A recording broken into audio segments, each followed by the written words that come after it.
I'm pretty sure this is about the last thing I had in mind when Lily said she decided where to have our date.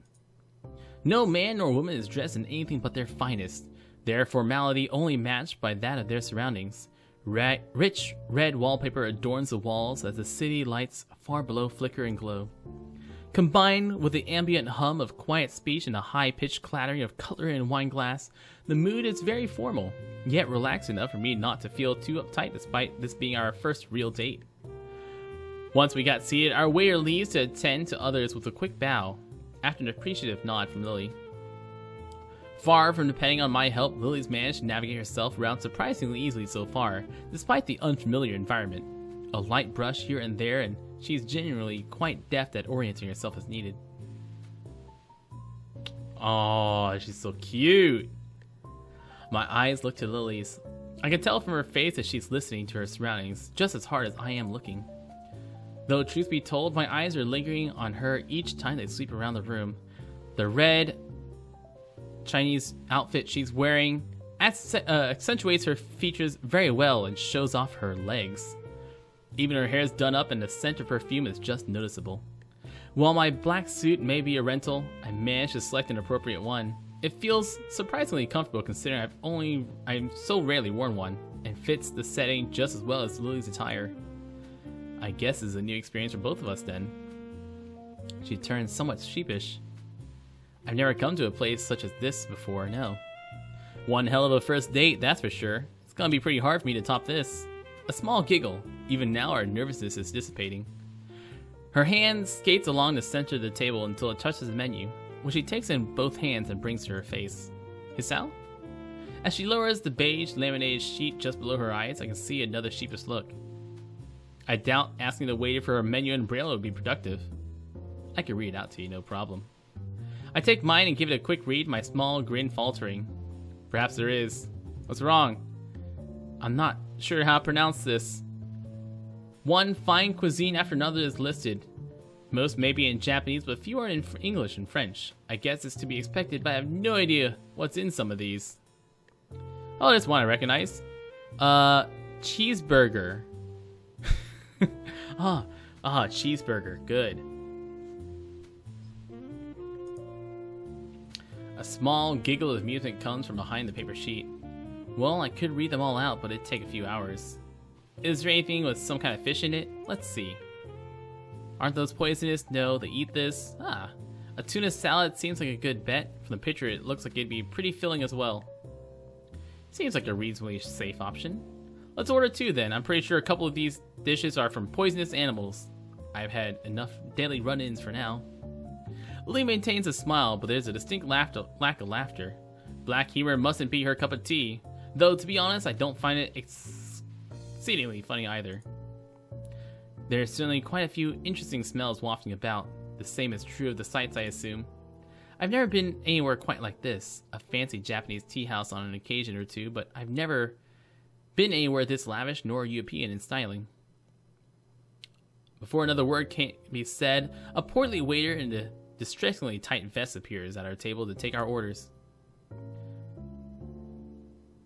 Tuna salad, please, 2. I hope I didn't mess up the pronunciation of that too badly. Even if I did, he doesn't show it. I may have a glass of Chardonnay, please, Hisao? Oh, the same. As the waiter nods and leaves, he IDs both of us and we get thrown out. I suddenly realize I said by absentmindedly mimicking Lily's answer. I regret it quite quickly. Alcohol? Only a bit. This girl has an odd propensity for getting hooked on things, I swear. Surprisingly, they didn't ask for ID. Then again, I guess we both do look mature for our age. I have to take your word for it. I'll add this isn't what I call a type of place to ask such things, though. Good point. We relax a bit into our seats, trying to take our minds off the choking formality of the surroundings. As soon as we do, the same waiter reappears at our table with 2 empty glasses and a bottle, the contents of which are quickly and professionally poured onto the former. We both nod politely as he leaves, Lily taking her glass and gently moving it from side to side. The liquid inside glistens as it moves around the glass, and I have to admit it makes me feel a little regretful at ordering the same. I guess it must take effort to judge how the liquid inside is acting based on only its sensory balance. Maybe it's like origami. taking every little chance to practice her dexterity. I guess I'm not surprised that you know about a place like this. Those who have money would, I suppose. Ooh. This reminds me of just how completely different our upbringings are. In Yamaku, it's easy to forget about social and economic disparity between students all wearing the same uniforms, living in the same dormitories. Well, Akira's one who told me about it. She's come here before, apparently. So that's what they were conspiring about on Friday. And he chastised me for cheating. That's not cheating, it simply makes use of personal contacts. If you say so, I still get the feeling that you're more familiar with this kind of restaurant than I am. She pauses a moment, a wistful look in her face before softly smiling. The compliment seems to brighten her mood. You can thank my former school for that. If I were to appear any less, they'd be gravely disappointed. She has mentioned her previous schooling before, but now I'm kind of curious. She seems to think a lot about her past, so I don't see any problem in asking. What was it like? It was prestigious, all-girl and Catholic. These facts made my parents choose it for me. Many wealthy families sent their daughters there. From how it sounds, life there must have been pretty strict. I wouldn't say it was a bad experience, but you're quite right. It was very strict.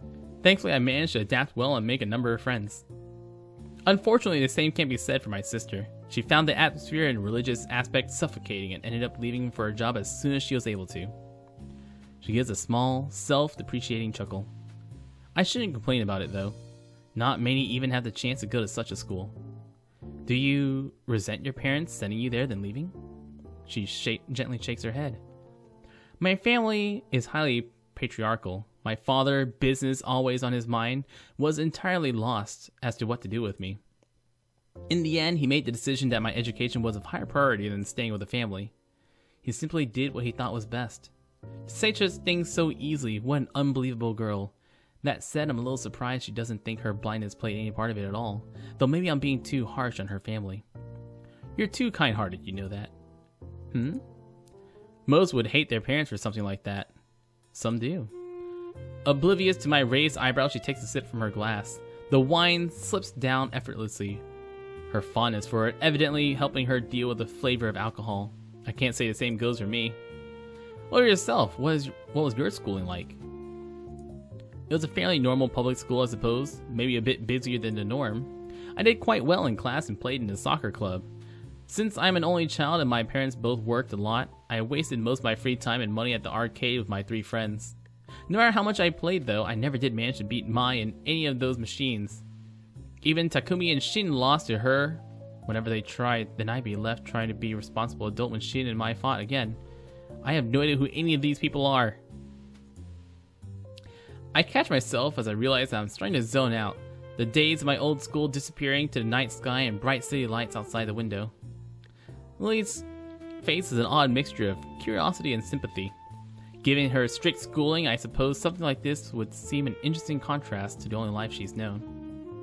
Sounds like your precious school was a lot of fun. Previous school was a lot of fun. I'm not really sure how much of it is nostalgia, but there are some nice memories. That's in the past, though. I can't wait to go back. I can't go back there now, but through my accident, I found a new life I never would have imagined leading. One with you, you sexy thing. The peace and calm of Yamaku, a new direction for my future in science, the friendship with Shizune, Misha, Hanako, and most of all, you. Poor Emmy. Emmy doesn't get to be an... Oh man, Emmy just left out. R.I.P. Emmy. She gives a deep, genuine smile as she moves her hand towards me. What happened to the table that was sitting between us? Did it just disappear? Her hand reluctantly retreats after a second of warm silence, as we notice the waiter arriving with our meals. Lily does a deft job of covering her condition, except for the fact that her nod to him is slightly misaligned due to his silence. She really does seem to work hard at appearing as normal as possible in public. While I noticed it long ago, I still can't quite gauge whether it's a want to not be treated differently, a slight sense of vanity, or some mixture of both. We get a lot of Lily art, man. Like, Lily gets a lot of very special art. The dish served lives up to the salad name, and the portions pleasantly large, with sliced eggs and tomato, It looks very enticing indeed. Lily takes her knife in one hand and fork in the other, quickly getting to work on the dish as I do. It's later than when we usually have dinner, so we're both eager to dig in. My cautious skewering of leaves and vaguely meat-like squares with my fork is matched by Lily's silent and measured prodding and chewing. An occasional tap around the sides of a plate of the food to work out its edges is the only giveaway her lack of sight. I'm done with my meal in little time, Lily taking the last few bites as I sit observing her. Finish this out? Yeah, it's pretty nice. That much is very true. I never thought a simple salad could be so tasty and filling, but then again I suppose that's why it costs so much to eat here. Content with my appraisal and evidently agreeing, Lily gives a small nod. You know, given that you're part foreign, exotic looking and quite pretty, I'm surprised no one's ever confessed to you before. You're assuming nobody did. The simple statement takes me off guard. I shouldn't be surprised given that I was complimenting her just moments before. Really? I received several confessions both in this school and my previous one. Adolescence is a funny time. She's kind of talking as if she's above it herself. How easy you say such a thing. Lily looks surprised for a moment before a playful smirk covers her face. Is that jealousy? No, it isn't. You're a bad liar, Hisao. You should take that into account. Then again, I do appreciate how sincere you are, even if you don't intend to be sometimes. I think your honesty will always serve you well when dealing with others. I clear my throat in mock disapproval of this whole business and try to steer the conversation elsewhere. To tell the truth, though, I do prefer solitude to being surrounded by others. I don't think I could maintain a social circle like you do. She contemplates this for a moment. I don't think that's true either. I've seen how gentle and caring you are around Hanako, and you get on marvelously well with others, even those whom you hardly know. I think you're quite adept at social situations. But on that note, what of your confessions, Hisao? I'm sure someone like you must have had at least one admirer. Ah, we're gonna talk about good old heart attack girl. At times like this, I secretly appreciate the fact that she can't see my expressions. Her name was Iwanako. It was when she confessed to me that I had my heart attack, there in the woods, during winter. Did she? I thought we confessed. Huh. Lily finds herself speechless, not expecting for the topic to move into such an area. My condition has always been something of a concern for her, something that I strive to minimize despite my body's best efforts on the contrary. Afterwards, she visited me for a while when I was in the hospital. For weeks, she came and talked. It was usually just small talk or classroom gossip, but it was enough. But eventually, she just stopped coming. She was there every day, then every other day, then once a week, then finally once a day. Then finally one day she stopped visiting entirely. Did you ever see her again? Wrapped in my own little world. Save. Mapped in my own little world, I'd shake my head before remembering the futility of the gesture. Lie. Oh, tell the truth. The memory of that single letter Iwanako sent me comes to my mind. I never saw her again, but after I was sent to Yamaku, she wrote me one letter. Lily's face shows an expression I know well. I have piqued her interest. Why can't I speak? I'd be slightly offended that it's simply a matter of curiosity for her, but she's never been very good at masking her reactions. In hindsight, it really didn't say much. What was going on in my old class, how she was faring, and almost as an afterthought, that it was probably best for the both of us that we didn't see each other again. This letter has come up in both Lily and Hanako's route, but this letter really got super thrown away in the Emmy route. After reading it, I ended up reassessing a lot of things. I thought I managed to work out. For the most part, that letter reminded me that the world around me was still moving, and just how much I'd become isolated from it. I guess it also reminded me of what I'd lost. She gives the information some thought before her face lights up in realization. No doubt she's worked out that it was this letter which had contributed to my angst during the lunch on the rooftop. It's a rare sight to see Lily quite so lost for words. Her entire persona is a little deflated for her earlier rapt interest. As charismatic as she is, the end that isn't any replacement for life nor relationship experience. Perhaps it's better she sent it than not. How's that? It can be difficult to work out how best to communicate with those you haven't met in a long time. All the more so considering your separate situations. Instead of doing what is easiest, she built up the courage to talk to you one last time. Not only for her sake, but from how it sounds, yours as well. Maybe I don't hate her for it. Not that I really ever did, but I don't know. Probably a more non-committal answer that I should give, but it isn't without cause. I've never looked at the situation from Iwanako's perspective like that before. Seconds pass in silence before Lily speaks again. Moving to Yamaku must have been hard for you. Having your friends and even your girlfriend taken from you is no fault of your own. The worst of it passed when I was in the hospital. When all that surrounds you is 4 white walls and a small television, your mind takes on a life of its own. It's like my old school, I guess. I should just try not to dwell on all that's happened and keep thinking ahead. All that reminiscing does is get me down. It's largely thanks to you that it feels like things are finally getting back on track. That's pleasing to hear, Hisao. She lowers her face slightly, her expression pensive. I guess I went too far and embarrassed her. I suppose you went through something a bit like what I did when you entered Yamaku anyways, right? I imagine the vast majority of our school students did, after all. You said yourself you made friends in your old school. I can't imagine any followed you. Lily's deep smile drops, her expression unexpectedly darkening. Even her hands retreat to her lap. After a long while, she speaks. Hisao, can you promise to tell anyone, not to tell anyone you're about to tell you? She looks slightly taken aback by my serious tone, then relents and smiles weakly before continuing. When I moved to Yamaku, I did regret losing the friends I had at my other school. But there was one person whom I most regretted not seeing again. He was the reason I took up English as a future career. He? I rejected the confessions I received until then for him. Every time I improved my English skills, his praise is the most treasured reward. It's funny, isn't it? Someone like me able to boast about the people who have set eyes on me, liking someone so utterly unattainable as my tutor. It truly is the most ridiculous thing. Did you?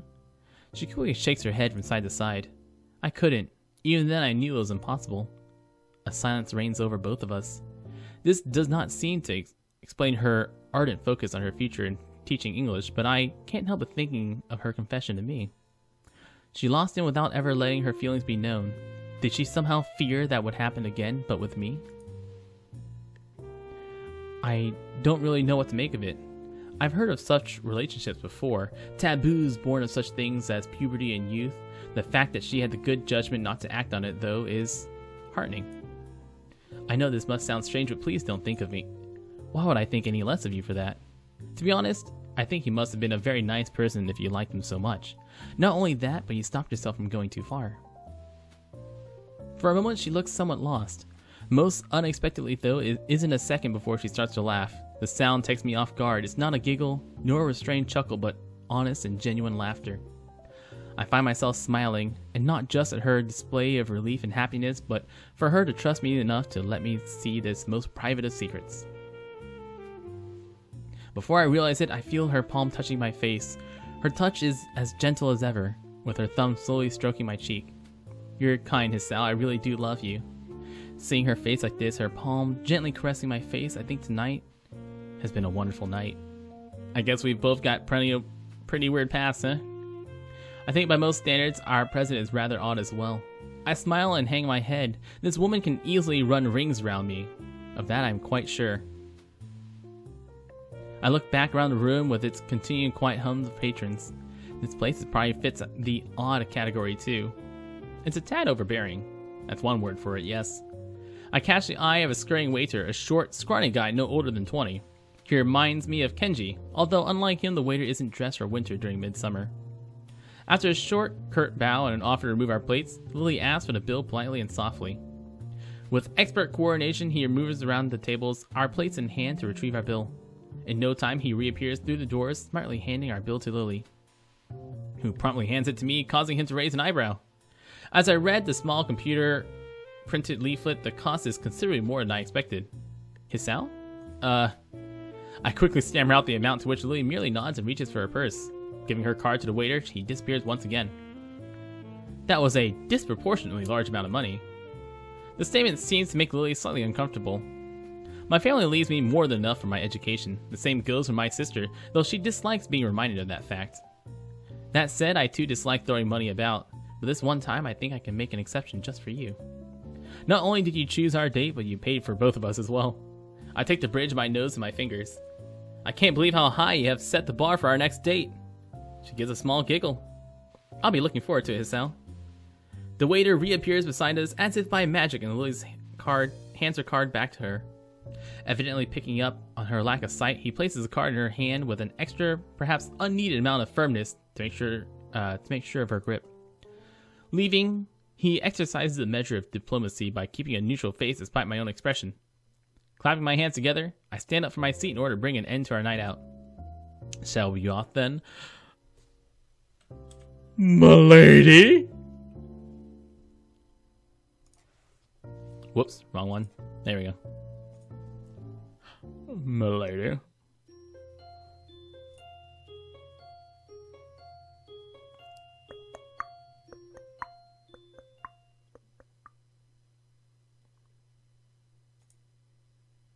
Ah! I snap upwards out of my sheets and sit bolt upright in bed as if an electric shock had just run through my entire body. The night air feels cold against the sweat of my bare skin. My breathing is short and rugged, nearly to the point of hyperventilation. Mind racing, I bring my hand to my head in an attempt to soothe my body's panicked state. It takes me a number of seconds to realize my hand is shaking violently, even as I press it against my face.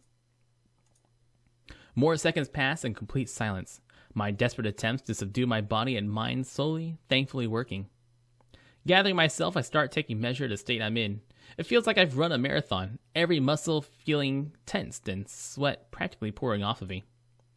I carefully direct my attention to the beating in my chest, measuring out the rhythm in my head. Sure enough, my unreliable heart is functioning properly for once. What the hell was that? A heart attack? A bad nightmare? Medicine side effects? I've heard about panic attacks, and this does seem to have the hallmarks of one. I can't be bothered thinking about it right now. I feel utterly exhausted yet completely awake after this experience.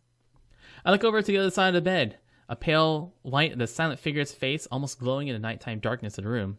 Just the sight of her is enough to calm me down significantly. Damn! Ah. Her graceful demeanor persists even while she's asleep. Her perfectly measured breathing and gentle face makes it impossible to tell whether she's awake or truly sleeping. Giving in to temptation, I delicately run my fingertips over her hand. Her skin is soft to the touch, as if it's always been, yet warm even in a cold night. It's at times like these, slightly appreciating each other's presence, that I feel we're closest. I have no idea what else our story arc has to do before it ends.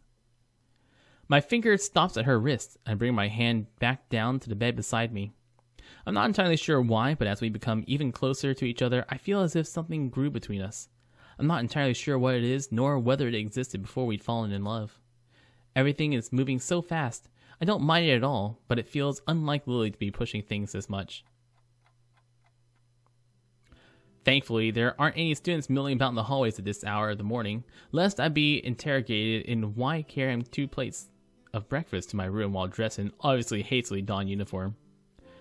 That isn't to say things like this never happen, of course. A single security guard patrolling between 2 sets of bedrooms situated right next to each other is a very small force compared to adolescent hormones. Come to think of it, the fact that it's Monday morning probably helps. I'm not really sure why, but Mondays seem to bother me less than they do most of others. It takes little creative use of my hands and elbow but I eventually manage to work the door in my dormitory room open. Stepping inside, I see Lily just getting up from bed, entirely rubbing her eyes. She looks a mess, just like most other times I see her soon after she wakes. She really isn't a morning person. We get to sleep with her a lot. Sorry, I didn't mean to wake you. She groggily shakes her head. The morning light illuminating her makes for a very pleasant sight. It's okay, I needed to get up anyways. What time is it? I put my plate down on the desk and turn the clock around to check the time. Still early. There's plenty of time left before school. She sits on the side of the bed and begins to sniff the air. As she does so, I quickly move her plate away and put it on a desk beside mine. I got some breakfast. Shower and clothes come first, though. Oh, yeah, go at it, man. She stands still for a moment with her chin pointed slightly out. I gladly acquiesce and press my lips to hers, savoring the soft feeling before breaking off. There are so many, small pictures of Lily like this. With a small, sweet smile, apparently quite satisfied, she slowly makes her way to the showers. I stretch to try and wake myself up a little more, briefly looking at the steaming dishes on the desk. Rice, fish, miso soup, and some vegetables. A small breakfast for a somewhat unusual day. I grab the bottles from my desk and start taking my daily regimen of pills. Sometimes I wonder what these things are even good for. What are they good for? Absolutely nothing. I've had since the initial accident. Can't say it doesn't hurt to take them, considering the side effects so far. I mean, to be fair, not taking them and then walking half a mile did almost kill us. Well, whatever. Doctor's orders are that I have to take them, and rationality suggests that I'm well suited to trust his judgment over mine. It doesn't take long for the noise of the shower to cease. A quick one, apparently, being fine for Lily given the circumstances. We should have taken a shower with her. Emerging from the bathroom, she looks significantly more awake, having had the chance to collect herself. Without a word, I gently take her hand in mine and guide her to my desk. Considering I don't have a table in my room, she does it. As she does it, it'll have to do. Thank you, Sal. What'd you prepare for breakfast? Just rice and some vegetables, something fast. I still think Emmy route's my favorite. I really like the emotional weight that Emmy's route gives us. Lily route is nice and sweet after all, but I still think Emmy route wins for me, man. That's quite a breakfast. This is normal for you? Now she's just being nice. I have little doubt, considering her past, that this isn't exactly a high-class meal by her standards. Breakfast is the most important meal of the day. Just because we're students doesn't mean we can take it lightly. That's my belief anyways. From what others I've talked to have said, I might be in the minority. I take a seat on my side of my bed, begin eating together with Lily, her chopsticks lightly tapping out the outlines of the vegetables just as I noticed her do during our date. This is quite nice, Sal. I had no idea you could cook this well. This time she's much more genuine, I can tell that much. That said, cooking really isn't anything special at all. After a bit of practice, it's really easy to make a simple dish. Most of the credit goes to modern technology. Technology! Still, after years of cooking for myself, I should hope so. I got bored of eating instant noodles and ordering pizza every time my parents were both working, so I taught myself how to make a few meals. I'm still trying to get the knack of it, though. You'll make a good wife one day, Sal. Bam! You know, I legitimately remember when I was a young middle school lad, my middle school counselor told me that one day is that, Zinigami, you're gonna make a lovely lady very happy one day. And I thought to myself, yes, maybe I will make a great wife one day. I take a grain of rice and place it into my thumb before carefully taking aim and giving a good flick. It only jumps a little as it hits her cheek, right on target. I can't help but chuckling a little at her expense as she lowers her brow and tries her best to assume a harsh and serious expression. Oh, that's right. What is it? Did you have any problem sleeping last night? You seem restless. So she was awake back then, or at least partially so. Whether it was my heart or a nightmare caused by the side effects of my medicine, the last thing I want to do is for her to be worrying about me even more. Even before my relationship with Lily, I felt my body with a drag on everything I did. My body is my burden alone, so as long as I'm with her, I'll continue to act as normally as possible. No, not particularly. Is that so? That's good then. Luckily, she seems to take my word. Come to think of it, there was something else I want to ask. Oh? How should I put it? When you dream, do you see people and objects? Yeah, of course I do. What am I, blind?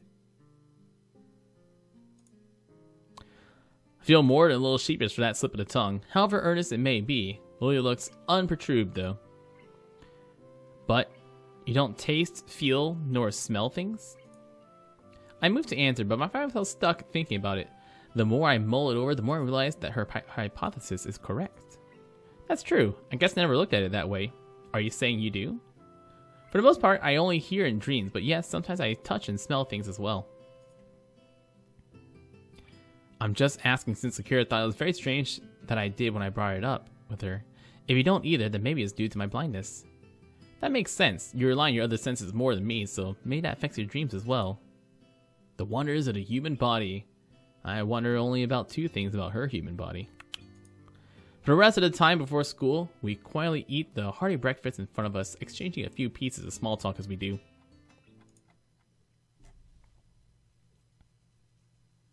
Yeah, I mean, like, we exercise daily with Lily. Sometimes we exercise with Emmy, sometimes we exercise with Lily.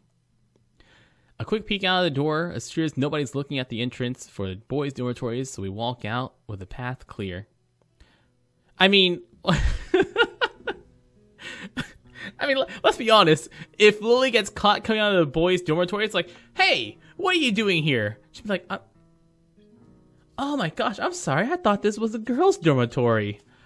I must have gotten lost. Oh my god, I'm so sorry. Could you point me which way to school is? This is so embarrassing. I stretch as Lily and I make our way outside, the bright morning sun beaming down on us. By now, a few students can be seen doing the same, making their way to the main school building, either from the dorms or through the main gate. It does feel nice and warm. Our hands linked and hurricane tapping the ground, we begin in earnest our trip to the school building and join the chattering throngs of students around us. This will be the last day of exams, no? Yeah. How are you going in them? Fairly well, all things considered. You seem a bit stressed by them, though. It's that obvious, huh? I don't think it's just the exams, though. A lot of stuff's been happening in a short amount of time, and I'm not doing that well in the humanities subjects. You're doing well in science, though, right? Yeah, dude, STEM classes. Well, it would be hard not to do well in science for me. Come to think of it, didn't you say before that you weren't very good in science and maths? Yeah, typical woman. She suddenly looks very sheepish, my remark no doubt hitting home. Lily's sense of pride really can be a double-edged sword. Well, aside from that, have you given thought to what you might do with that ability? Seems a pity to waste it. A bit, mostly at Muto's prompting. In any case, I'll probably end up doing science as a career in some form. It's good to hear, Hisao. As we enter the gardens, I suddenly receive an unsolicited pat on the back. That's Kenji. Oh, no. Oh, fuck, it's Kenji.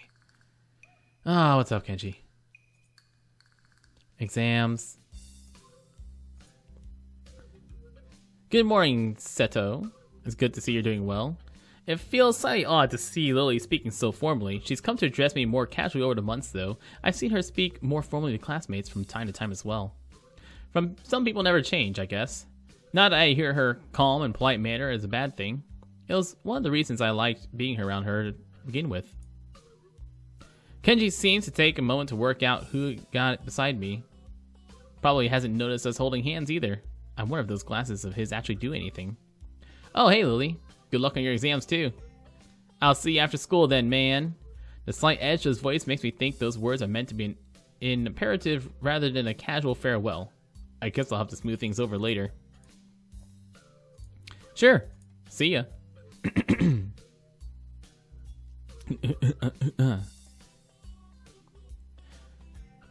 Kenji nods curtly. He moves to pass us by, but he's too busy glaring in Lily's general direction to take notice of her cane. Before I try to react and save the situation, Kenji trips and reflexively reaches out for a handhold. Oh no! Both fall to the ground on the sprawling heap, with me left feeling rather helpless. You two okay? Kenji quickly raises back up, seemingly unfazed by the accident. No problem, there's nothing my body can take much worth abuse. Lily lies face down in the grass. She doesn't look hurt by the incident. More startled than anything, I move closer to offer my help. You alright, Lily? Hey, Sato.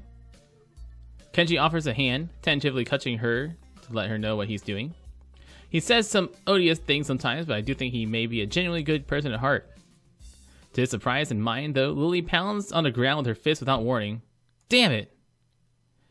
Kenji freezes, entirely caught by surprise at her outburst. I'm just as shocked. She never acted like this before, not even around Shizune.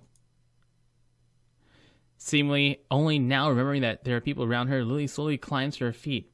Her face as she does makes me retreat a little. I only catch a glimpse of her expression before she turns away, but it's not something I'll forget soon. She showed plenty of annoyance during her clash with Shizune, but this flash of anger was something else. There's no way this is just about this petty incident. She pauses a moment before sighing and walking on ahead. I really don't know what to make of this. Talk to you later, dude. See ya. Oh my god, Kenji actually, has something to do with the plot? I quickly catch up to Lily. She turns her head a little to acknowledge my presence, but nothing else. I should probably scold her for lashing out like that, but I also don't want to get into a shouting match with her. She's very obviously annoyed. In the end, I keep my mouth shut and wait for her to cool off. After a quiet walk in, we eventually reach the top of the third floor stairs and the junction where we part every day. I turn to Lily before she leaves. While I do like the comfortable and warm silences we usually share, this is anything but. I don't want to leave things like this. You seem rather quieter than usual lately. Is anything wrong? She shakes her head almost automatically, as if to dispel any notion I need to worry about her. It's just the exams taking their toll. I'll be fine. I don't think that's the reason. I nearly say so, but decide against it. There's no point trying to draw out if she doesn't want to tell me, especially when she's in a foul mood like this. If you're sure, I'll see you later then. As I turn down the hallway to my classroom, Lily's soft voice rings out from behind me. Hisao, yeah? I'm sorry. With that, Lily makes off down the hallway to her own classroom, hand skating along the metal railings. I stand still and watch her until she turns into her classroom and out of sight, before going to my own with a fair measure of reluctance. As usual, I'm early, Mutuo fiddling with folders and papers on his desk as he prepares for the day while a handful of students mill about chatting away. While my feelings about Lily haven't dissipated, far from it, her mention of my exam performance did remind me that I have my own life's journey to attend to. After thinking about it, I realize I do genuinely want to pursue science in some form as a career, rather than it simply being the path of least resistance. Until now, though, I didn't have much of an idea where in the field I wanted to go. Just science is a pretty broad category of jobs. Something Lily mentioned earlier focused my thoughts. Something I'd only idly pondered about before. I'd not seriously considered following this specific path. I walk up to Mutuo's desk, his attention too focused on preparing for the day's lessons to notice my approach. Good morning. He looks up with an expression of mild surprise that's quickly replaced by his typical awkward smile. Morning, Nakai. Can I help? You mind if I ask you something?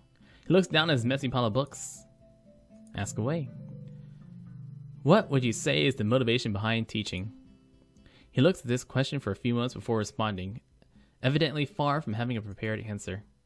If you talk to 10 different teachers, you'll get 10 different answers to that question. While I can only speak for myself, I say that I teach because he sinks into thought, carefully assessing the way he wishes to present his idea. Come, think of it this way. When you were a child, you probably played with sticks and pebbles in moving water, such as a gutter or pebbles, right? Or puddles, right? Well, it's not just when they're young for some, though it does take on another form. My point is, though, that when one is doing that, they're curious about how the water will flow or be changed. Everyone, even at that young age, possesses an intense wonderment about how the world around them works, even in the smallest forms. I still feel that sense of wonderment about the universe.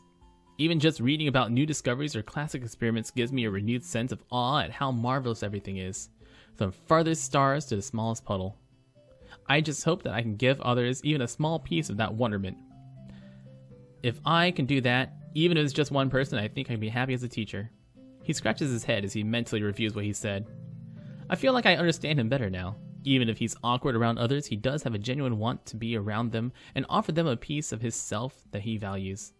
What Lily told me yesterday rings in my ears. I think you get on well with others. She always did say I was unusually curious. Sorry if it was a little meandering. Did it answer your question? It does, thank you. Do you have any college brochures or guides? It's about time I started getting some applications in. He nods and bends down to look through his desk. As he does so, I notice he's wearing a remarkably genuine smile. I don't think I've ever really seen him act this natural towards others. Perhaps this isn't Mutuo, the teacher, but rather Mutuo, the person. Here, if you need any more, feel free to ask. He hands me about half a dozen brochures and booklets of various colors and sizes, which I take eagerly. Yes, it'll be this information which I use to forge my own future. I think now, after all this time and all these trials, I can finally start to see the big picture of my life. My body may be like this, my mind is still very able. Thank you.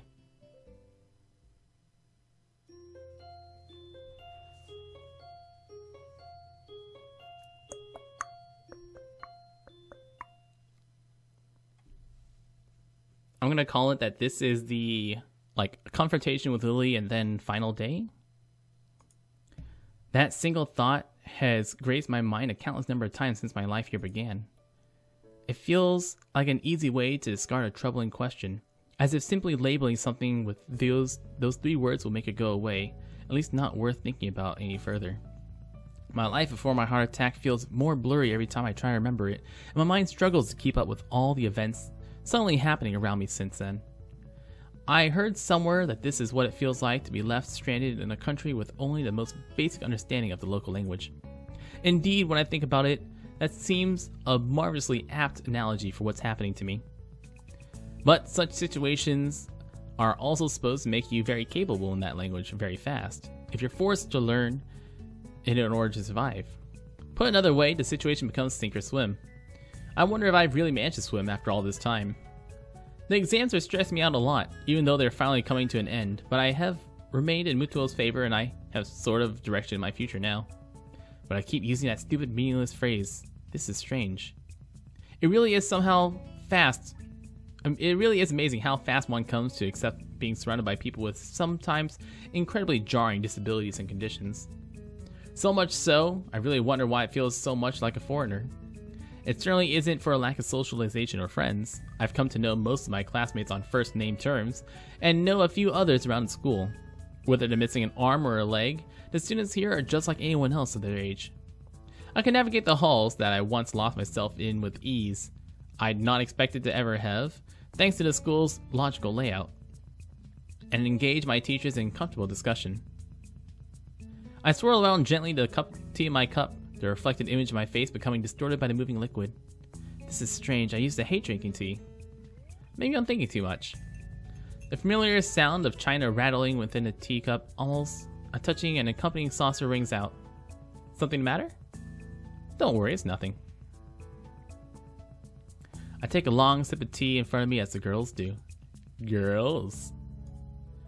While willing away the time in Lily's room, sipping tea with her and Hanako, it feels familiar, almost nostalgic.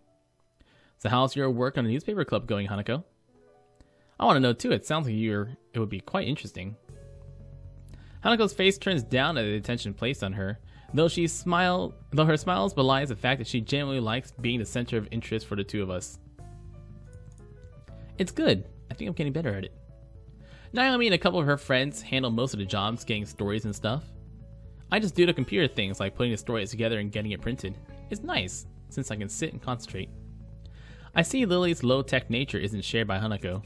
While sitting in a room, compiling other people's newspaper articles into documents doesn't strike me as overly outgoing. It's heartening to see her widening her circle of friends. You called Hanako Hisao? Oh, Hisao is Bae. Hanako is Bae, yeah. That's what you're talking about. Baby steps, I guess. It's probably a bit much to be expecting her to become a socialite like Lily. How are you finding Naomi? I've heard she can be quite troublesome at times. And Lily is going into her mothering mode over Hanako. Letting her go is something she has to learn. Hanako scratches her cheek, thinking of an answer. Naomi is nice. She's a bit loud sometimes and a bit tiring, but she's really helpful. Her friends are nice too. That's wonderful to hear, Hanako. I'm glad you found a source of such enjoyment. Lily's smile is warm and genuine, but I can sense a touch of wistfulness to it as well. Hanako seems to miss that entirely, but I don't think for a second I'm imagining it. I suppose it's because I've slowly come to pay more and more attention to everything going on around with me. With things seemingly happening faster and faster, it feels like I've missed something if I'm not as observant as possible.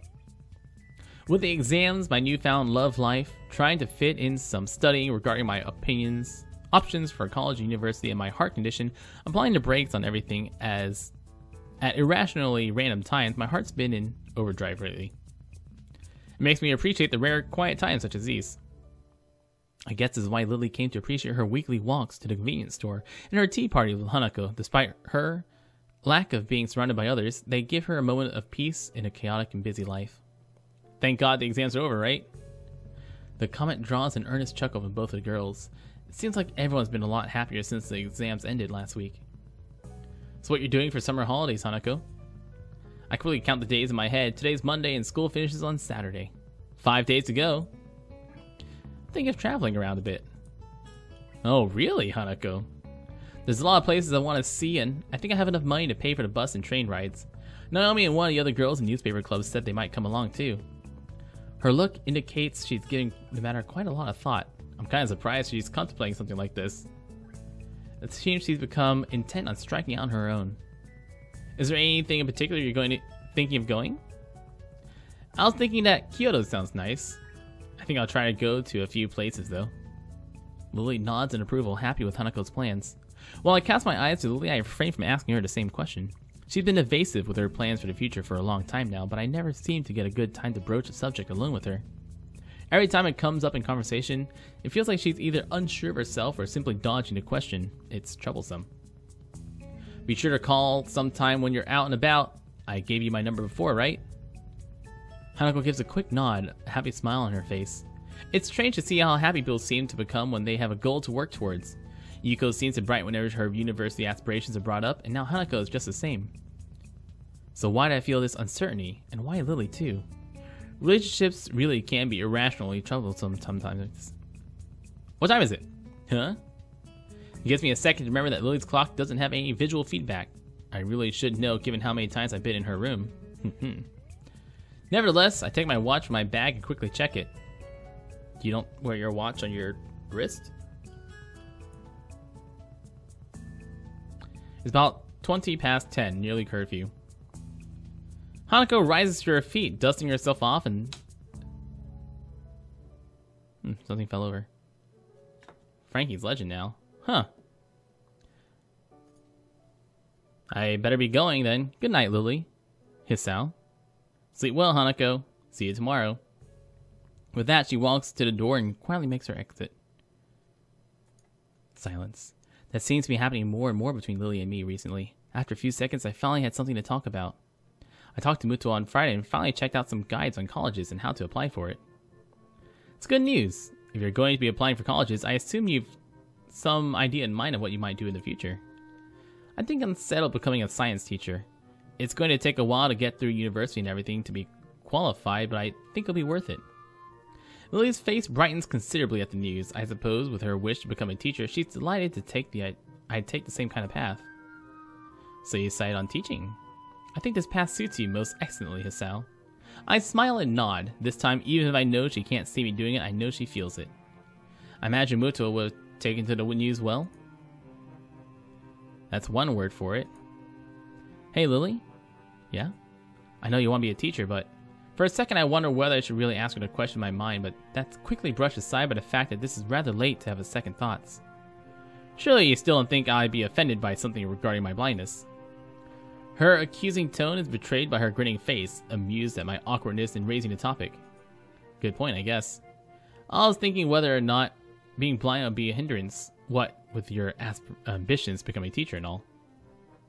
She looks mildly surprised before giving the question some thought. I refuse to think she's never actually pondered this issue before. Hisao, can you close your eyes for a moment? I have no idea what she has in mind, and my questions only increase as I peek out from one eye. Taking the black ribbon she usually wears in her hair from the cabinet beside her bed, she advances towards me while running it through her fingers to remove any stray hairs remaining on the piece of cloth. Oh, this is gonna be good. I suddenly click on her intentions. I feel the black strap make contact with my face, wrapping around my head and over my eyes. What's this for? A little test. Since you seem to be wondering, I'll let you see things as I do for a time. Huh. See things. To be honest, this actually sounds kind of fun. Childish and rather silly to anyone who would be watching, but a bit of silly fun never hurt anyone. Do you think during their private moments that Lily likes having blindfold play? I stand up with a heave, my hands quickly moving out in front of me to warn me of any obstacles. Now what? Touch me. If you say so. I slowly make my way forwards towards the sound of Lily's voice. My walking speed could barely even be called a shuffle, my entire experience feeling alien enough that I don't want to risk inadvertently tripping over anything such as her table or her haphazard pile of books. Something soft, yet solid brushes against my leg. Further inspection reveals it to be Lily's bed. I move onwards, finding myself thankful that Lily's room is so neat and tidy. Even the pile of books she has are generally kept close to the wall, well out of harm's way. The hard wall, pressed against my outstrained hands, makes me furrow my brow in frustration. Lily, where are you? I'm over here. Lily's voice comes from the other side of the room, far from where I was before. Even to my untrained ears, if she's going out of her way to avoid me reaching her, what's this game to her? Of course, is this a game to her? Of course it is. Compared to a life where even the concept of sight is an abstract one, a few minutes in a blindfold are nothing. I guess she's made her point. She's more than capable of navigating her room and further. I've seen how independent she is, even when compared to many of the others in Yamaku. Even if this is a game, I may as well play it wholeheartedly. With a pace much quicker than before, I move towards the source of her voice. Deftly sidestepping the table in the center room thanks to remembering its position. I've got you now. I've got you now. She gives an impish giggle just long enough to work out she's passing just beside me. I quickly turn around to face the new direction. The table wasn't there before. Ow. I slowly sit up next to the table, raising my blindfold as I rub my aching head. I give an irritated kick to the table that's sitting in front of where it fell. Utterly pointless, but the thing deserved it. Hisao? Lily is still standing just at my side, obviously unaware of what's befallen me. Fell over. You hurt? My head hurts, but I think I'm okay. I think the table moved in order to trip me over. She giggles as she walks over and takes a seat beside me, her hand resting on my own. I suppose that's the end of that then. I think so. I also think I get the point, though I do wish I hadn't fallen such a headache. Lily suddenly looks blank. No, that's just her eyes. She's blind. Point? Is that just for fun? I just thought it might ease you up a little about the subject. You always seem to tiptoe around it after all. In regard to teaching, sight isn't that important. There are plenty of classes taught by entirely blind teachers, and more than enough resources for me to learn the subject. It's as simple as that, really. I slump my shoulders and give a snort of amusement. Yeah, I understand. I guess we both have to work hard to reach our goals then. What is it? With a little hesitation, Lily pushes forward her chin and closes her eyes in an unmistakable gesture. Oh, more kisses, man. I gladly accept, our lips touching. As I do, I suddenly feel her hand snaking up my chest from underneath my shirt. The feeling of her hand against my bare skin is enough to make my heart suddenly accelerate. Is she in that kind of a mood again? Oh yeah. Well, I'm hardly one to complain. She does genuinely like this, and even with all my medications, my libido is thankfully still intact. I lean in to kiss her further, holding her tightly as I feel it holding her hand tightly as I feel it tracing the contours of my chest. Eventually, we break off from one another, the room silent, but for our breathing. Hey, Hisao? Yeah? I don't suppose you could wear the blindfold again? Ooh. I suppose she wants to introduce me to sex through her eyes as well. Or just wants to find out what I'll be like during the act while hampered by the blindfold. I guess I don't have to cover anything this time, guys. With a measure of unease tempered by curiosity, I do as she says and lower the blindfold over my eyes. The world becomes dark once again. I reflexively tense as I feel Lily's hand gently brush the side of my face, entirely unable to anticipate her touch. I really need to get more used to contact like this. Even after weeks we've been going out, it isn't as natural for me as it is for her. Hey, Lily? I immediately follow her instruction and quietly listen, trying to make out anything that's happening around me. Compared to before when I was chasing Lily, the need to carefully navigate the room's obstacles is now gone. I can take my time and concentrate much harder on listening. It takes a while, but I can eventually pick out the soft sound of her breathing in an otherwise dead silent room. In and out, in and out. Measuring against my own breathing, I realize it's definitely deeper than normal, especially for her. Another sound makes its way to my ears, but one I can't immediately identify. I don't think I've heard it before.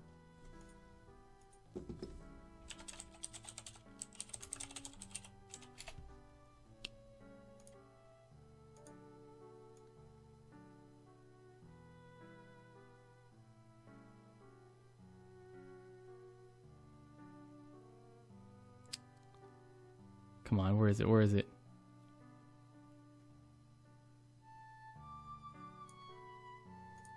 No, no, no, no. This one? Here we go.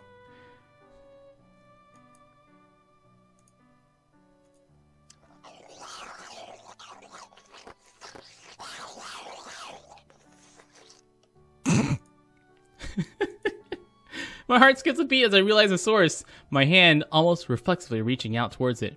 Her face feels softer than usual under my touch, her head just barely turning acknowledgement towards the fingers on her cheek. Sal. I gulp and take a moment to try and calm down. I need all the concentration I can muster while I'm like this in order to fully take in my surroundings. After a few deep breaths, I think I've managed to collect myself. With a touch so light that it wouldn't disturb a feather, I start to move my hand down her body. And I can feel myself losing focus again, thanks to those thin, silken pajamas of hers resting so perfectly over the curves of her body. If she's like this, then it means she has to be sitting against her bed and facing me, now to continue. This must be her hip, if I move slowly downwards. Woo! 3 times? Definitely more than a Hanako route.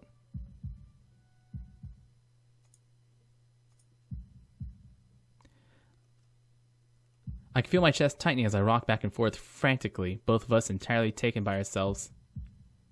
Nothing that unusual. I need to take deeper breaths to steady myself.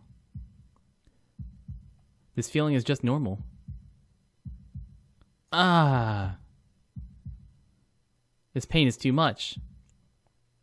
Ah! I stumbled backwards from Lily with unseemly haste, clumsily hitting the back of my foot against the table and falling to the ground with an unceremonious crash.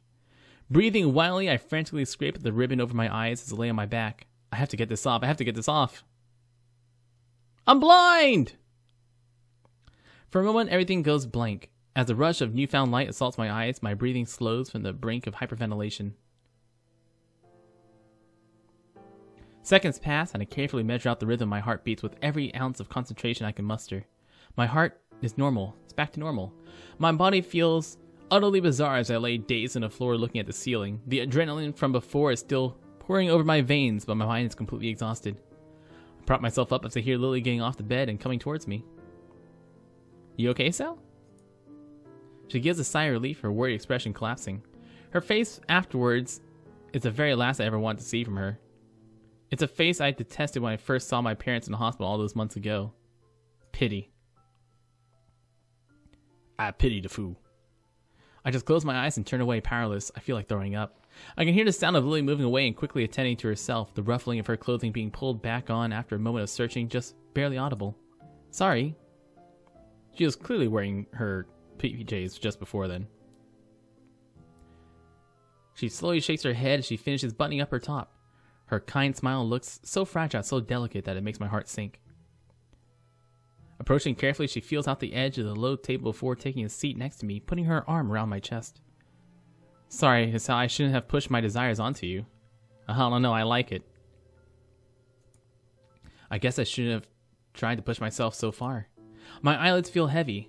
Calmly sitting next to her like this is probably letting the adrenaline work itself out of my system and letting my mind relax. So that's why you never took the lead? Guess it's a good thing you like to, huh? The joke seems to lighten her expression a little, a fact that helps let me feel less unease about my unreliable self. Lily's head comes to rest on my shoulder as I struggle to keep my eyes open with more difficulty after each blink. I feel completely drained. It's okay, Sal. It's all okay. No sooner than she said that than a small, quiet tune escapes her lips. Entirely too tired to think, all I can do is listen to her soft humming. It's a soft, almost